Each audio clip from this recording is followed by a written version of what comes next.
When a young man seems to be getting along famously with his prospective mother-in-law, it is said, it's a sign that things are getting mighty serious. It certainly seemed that way at the weekend, when Prince Harry was captured deep in conversation with Doria Ragland, the mum of his girlfriend, and, some say, soon-to-be fiancée, Meghan Markle, looking much younger than her 60 years, and enviably trim, in a lilac chiffon top and jeans, with her hair stylishly braided. Miss Ragland had made the 5-hour flight from her home in Los Angeles to Toronto, to join the couple at the closing ceremony of the Invictus Games. Harry was evidently delighted to see her, and from their smiles it was clear that the pair already get along famously. They appeared to be on such good terms that, at one point, she cupped her hand over her mouth conspiratorially as she whispered something to him. Royal watchers eagerly awaiting the announcement of an engagement should regard this public show of affection as a highly significant development. 4. As I discovered when researching Meghan's life story recently, no one is closer to the 36-year-old actress than her mother, who calls her Flower, and it would be essential for a future husband to get along with Miss Ragland and command her respect. So what do we know of this enigmatically private woman, whose childhood was spent, if not exactly in the ghetto, as some have claimed, then certainly in some of the tougher neighborhoods of Los Angeles, yet could soon be joining the uppermost echelons of the British establishment? Like many black Americans, her distant ancestors were slaves, put to work in the Deep South plantations. Her great-great-great-great-grandfather was freed after the abolition in 1865. When he was permitted to choose a new name to mark his emancipation, he called himself Wisdom. Her forebears then strove to improve their station, such that Miss Ragland's father, Alvin, became a prosperous antiques dealer, a larger-than-life character with a fondness for fancy cars and pretty women. His fortunes fluctuated, but at one time he ran a string of shops in Los Angeles.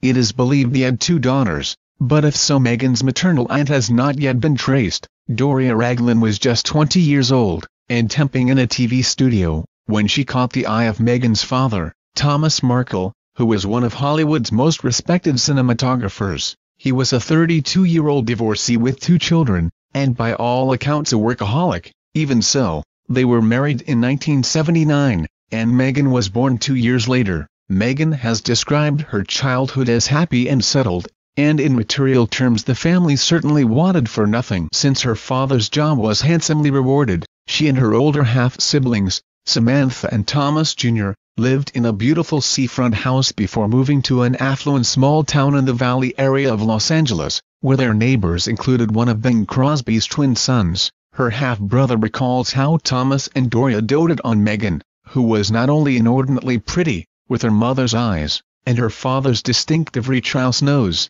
but academically clever, and a natural on stage. However, he says, Samantha envied the attention lavished on her half-sister, and tensions arose. It was exacerbated by Thomas Sr.'s long working hours, and in 1986, when Meghan was a few months short of her 6th birthday, her parents divorced. Though they were awarded shared legal custody of Meghan, her life changed markedly thereafter. To supplement the $900, £670, maintenance she was awarded each month, Doria Ragland took various jobs, at one time working as an air stewardess, according to one of my sources, which means she will have at least something in common with the Duchess of Cambridge's mother, Carol Middleton, should she also become a royal relation. As Doria was frequently away from home, the teenage Meghan spent much of her time with her father, in a tenement block in a rather seedy area of Hollywood. However, her bond with her mother never wavered. Indeed, Doria used to drive a car with the personalized number plate Megme. Today,